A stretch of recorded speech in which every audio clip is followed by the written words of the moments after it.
It's been 2 weeks since October 7, the Black Saturday, the most shocking, terrifying, and devastating attack in Israel's history. As we stand here, there are still more heartbreaking reports about hostages in Gaza and even more death. The loss of innocent life on both sides is devastating. For those who don't know me, my name is Shimrit Braun Kamin. I'm the Associate Director of New Israel Fund here in the Bay Area, and a proud member, thank you, and a proud member of Unacceptable, an Israeli grassroots movement working to create a global movement to strengthen Israeli democracy. These have been rough weeks for all of us. We are all sleepless, heartbroken from the deaths of thousands of innocent Israeli civilians slaughtered by barbaric terrorists. We all have parents, brothers, sisters, cousins, friends who have been tragically affected. The thoughts of nearly 200 hostages brutally taken to Gaza, including women, children. The youngest one is 9-month-old baby, and grandparents, are unbearable. Nearly 2,000 hostages, 30 of them are children, are being held for 15 days now in Gaza. 15 days. That's insane. Do they have food and water? Is someone taking care of them? Giving the grandmothers any medical support? So many thoughts, questions, and there is one clear answer. We cannot let them stay there. We must demand an immediate release and do whatever it takes to make sure they are all back home safe.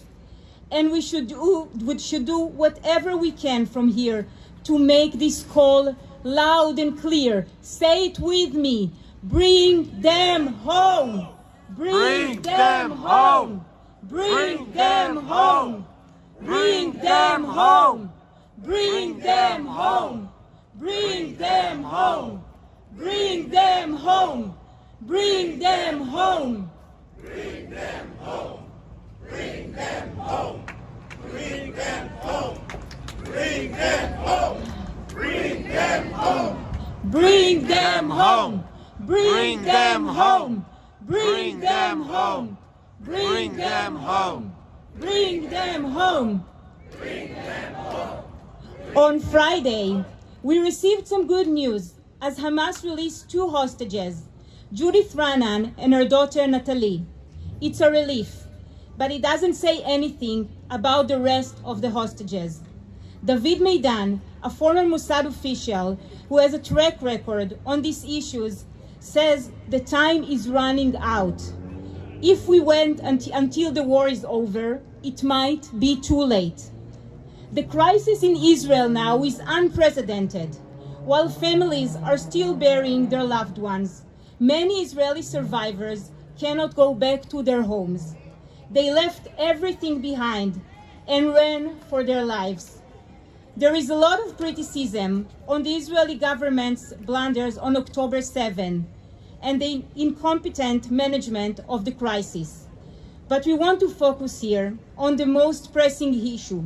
Let's call to President Biden and the US Secretary of State, Antony Blinken, to do everything in their power to bring the rest of the hostages home.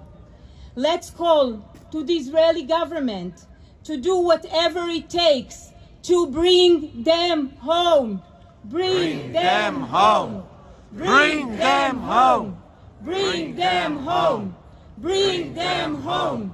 Bring them home. Bring them home. Bring them home. Bring them home. Bring them home. We are standing here today in solidarity with our brothers and sisters in Israel. The Israeli public and the Israeli civil society showed its truly beautiful face in the most heroic ways, working together during these horrific times by organizing, getting equipment, and providing housing to those who have nowhere to go. This is where I'm finding my hope these days, and I believe that our organizing and support from here and all of us together with us is an important part of it. Together, we have a real power of community to rebuild and recover from this. We can and we must imagine a better future for everyone in the region. And now, we must keep our pressure for the safe return of all Israelis that are being captivated in Gaza. Bring them home! Bring them home! Bring them home!